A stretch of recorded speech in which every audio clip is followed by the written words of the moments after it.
کاکە چۆنی؟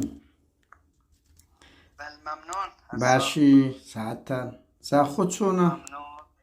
زۆر سپاس گەلە ممنون. تو باشی ئینشەڵا؟ سپاست دەکەم. وەڵام من پرسیارێکم هەبوو، وتم تو بەرپرسی پارتی لە زاخۆوە نییە؟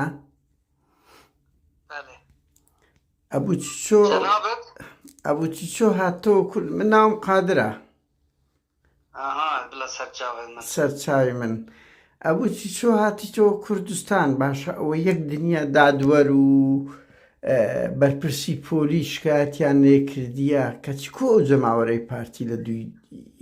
کەس ناگیری؟ جەماوەر بەخۆی ئەوە جەماوەری پارتین نەماوش شلاتی و ملاتێندا کەسەوە. ئەوە لۆ بڵاوکردنەوەیە ها یعنی بزانە ئەو قسانە. دەزانم کە بەس ناوە بەناوی خەڵکی زاخۆ بەناوی جەماوەری زاخۆ نەچوونە پیشوازی لێ نەکرا. ئەدیکو ئەو هەموو داوای لەسرە بڵاو ئەو داوایانەی لەسەر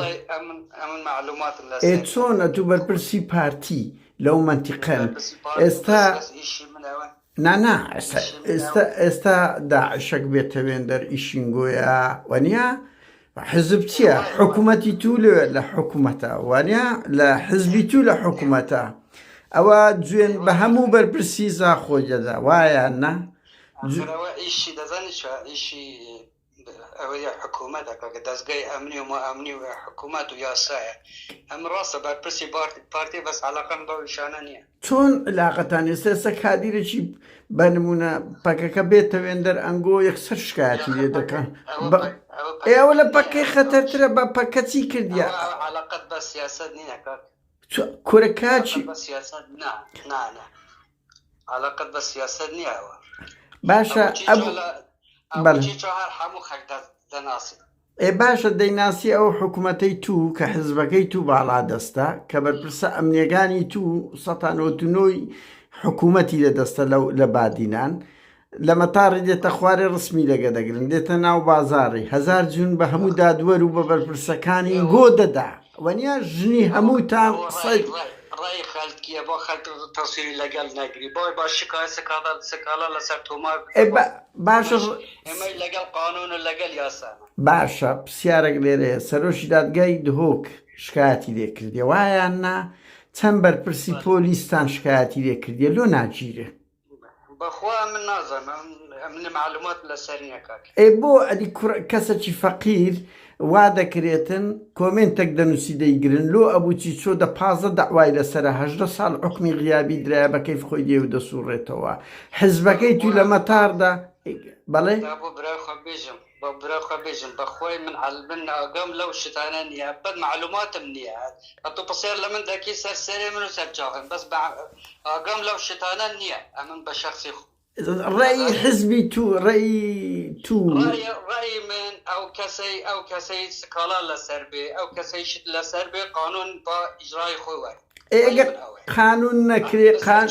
کاچی من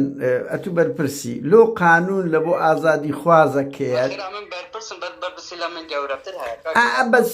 ئەتو حزبی کاکە تەدەخلی هەموو ئیش ناکەم ئەمنی شخوم دەکەم. چۆن ئەنگۆ راپۆرت نادەنە حزبتان با بە ئەوە قەشمەری خانەیە بەڵێ ئەوە ئیشی منە ئەمن داخوازی لێبوردن دەکەم لە تۆ برایی سەرچاوی من براکەم ئەمە دەزانین چێ پرسیارێکمان هەیە لێرە دەنجی ئەستا ئەو ڕۆژ گروپە گەنجی شیراتزێ بەر نادرێ حکمیان تەواو بووە بەس ئەبووچی چۆیەک 18 ساڵ ئەمری گرتنی هەیە ئەوە ئاگەم ئەوە علاقەتم بەوە نییە چۆنە تو حزبی حزب ئیشی حزب ئەمن حزب بز برای خۆ بێژم ئەمن حزبم هەرێک ئیشی خۆی دەکات ئیشی من ئەوە نییە ئیشی من ڕێخستنی حزبە و خلاص. باشە بەس ئەوە جوڵەکە لە شارەکەی تو دڕووی دەدا لە منتیقەکەی وەنیا دەیان کادیری پارتی تو هەیە لەوێندە دەیان هەواداری نگۆ هەیە ئەمن شخصی یەکەم لە پارتی نیم لێرە حتا بڕیار بدەمان ئەمن بە ناوی پارتی قسە ناکەم. بەس بەرپرسی ناوچەی زاخۆی برا لە زاخۆ 12 لیژنەی ناوچە هەیە دەزانی کو بەڵێ ئەمن ئەوە ئیشم بەوە نییە کاکەجە داخوازە لە بورینێت ئابەس براکەم ئەتوو بەرپرسی حیزبەچی بچووکترین جوڵەی خۆپیشاندان هەبی ناڕەزایەتی هەبیت بەهێزەکی پەکەکە بێتە زاخۆ یەکسەر راپۆر دەدەن لێدوان دەدەن باشە بۆ ئەوەی قسەتان نییە خەڵک دەگیرێ چەند خەڵکتان خۆپیشاندان نەکردیا و راپۆرتمان ناچێکرێ ئەوە شتێکیاوەیە شباب عندك شباب وما شباب وهفالتي کاکە ئەنگۆ ناڵێن خرابی نەکردیا لە زاخۆ خرابی هیچ تاسیری نەکردیا چۆن تەسیری نەکردیە کەسێک کاچی من کەسێک ژنی هەموو مەسئولەکان بە تەشیر پێ دەکا کەسێک 18 ساڵ بڕیاری گرتنی هەیە ئێشکاتیان کردیە نایگرن نای باشە ئارەزووی خۆتە بەس بەڕاستی ئەو جوابدانەوە نییە ئەوە تا هەرڕووبە ئاساییە بەزەوە تا هەرڕووبە حیزبەکەت بەشدارە لەو گاڵتەکردنە بە دادگای خۆتان بە مەسئولی خۆتان ئێکاچی من حاکم و پۆلیسی زاخۆ ئەوان هەموو شکاتیان لەبوو چۆ کردیە کەچی بە ئەنتەری لە مەتاڕی دێتە خوارێ لە ناو بازارش دەسوڕێتەوە حیزبەکەی تو حاکمە ئەدی علاقەتت بە چ هەیە یانە تو علاقەتت بە چ هەیە ئەخنەر ئەم پرسیارە ئەقەیناکە ئەمەش خەڵکی خەڵکە تۆ حیزبەکی گەورەی لەو شارەی وەنیە حیزبی ڕقەمیەکی خۆتان پێوەیە انتخاباتانی نابی بزانین قەیناکە یعنی حیزبەکەی تو حەقی نییە بێ قانونی بێ لە ناو بازارە بەکەی خۆی بسوڕێتەوە ئەمری گرتنی هەبی کاکەجان من شخصی یەکەم نیم لە زاخۆ لە منتەقە هەتۆ ئەکە زەحمە نەبێت بۆ مناقەشە لەگەڵ شخصیەک بکە ئەو مەوزوع چ مناقەشە لەگەڵ تو بەرپرسی ناوچەی زاخۆی براکەم ئەمن بەرپرسی ناوچەی زاخۆنی و کاکە تو معلومانی ئەدی بەرپرسی چی بەوەی بە غەڵەت تێنەگەین یعنی ئەمن کاکە من بەرپرسی شوێنێکم تەنزیماتیم خۆم هەیە ئیشی خۆ دەکەم تعلیمات کاکە لە کۆنگرەی پارتی نووسرایە بەرپرسی ناوچەی زاخۆ لە کۆنگرەی چاردەی پارتی بڕوان پێ وایە نا بەرپرسی ناوچەی زاخۆی لە کۆنگرەی چاردەی پارتیە من ئەو تەلەفۆنەتم لێ دەرینایە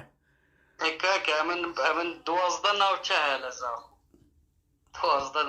ئێم نازانم وان نووسرایە بەهەرحاڵ بەس بە هەموو حاڵەتێک هەمووتان ئەمن یەکێکم لەو بەرپرس ناوچانە لەقمان هەیە محکەمەمان هەیە قانوناوە ئەو مۆزۆی ئەبووچی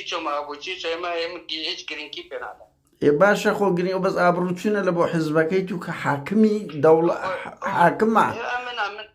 حزبەکەی من حاکمە ڕاستە ڕاست دەکە حزبەکەی من حاکمە بەس ئەمن وتەبیشی حزب نیم حتا قەرار بدم و مناقەشە بەس مووقفین گۆ چیە لە زاخۆی ئەتوو لە زاخۆی ئەو کابرایە لە زاخۆی خۆ لە هەولێری نییە مووقفی من ئەو تەسەرفاتە ئەو خەڵەت بوو برای خۆ بژم ئەو تەسەرفاتە خەڵەت بوو بەس ئینسان شەبابن ئەوانە هیچ قەیناکە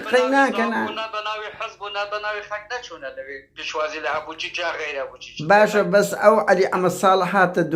زاخۆ تێر و پڕتان لێدا ئەدیرۆ لەوەی حەستاکە مناقەشە باشە تو کادیری حیزبەچی ئەمن هاوڵاتیەکەم قسەت لەگە دەگفتی گۆل لەگە دەکەم بۆ لە ئەلی ئەمە ساڵ لە ناو زاخۆ لێتاندا لۆ لە ئەبووچی چۆی 100 کەس لە دوویکی و کەسێک نییە بەڵێ ئەوە قەپاتی کرد